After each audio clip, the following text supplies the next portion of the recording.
ఇవండి ఎండుటాకులు వేస్తున్నాను. ఫస్ట్ మనం ఎప్పుడైనా కానీ కంపోస్ట్ చేసుకునేటప్పుడు ఇవన్నీ ఎండుటాకులేనండి. బుట్టలోకి ఎత్తి పెట్టాను. తర్వాత ఇదిగోండి మట్టి వేద్దాము. ఇలా మట్టి వేసుకోవాలండి. బాగా కూరగాయలు మనకు వస్తాయి కదా, ఇవన్నీ ఇలా జల్లుకోవాలండి.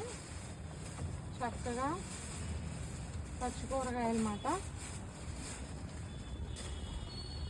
ఇది పెద్ద డ్రమ్ కాబట్టి ఎక్కువ కూరగాయలు వేసుకోవచ్చు. మేమైతే నిన్న మార్కెట్ నుంచి కూరగాయల సంచితో, పెద్ద సంచితో తెచ్చామండి.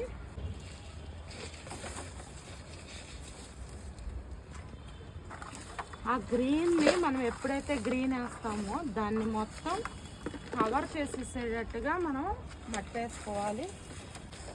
ఇలా ఎండు టీ కూడా మళ్ళీ వేసుకుంటూ ఉండాలి మధ్యలో.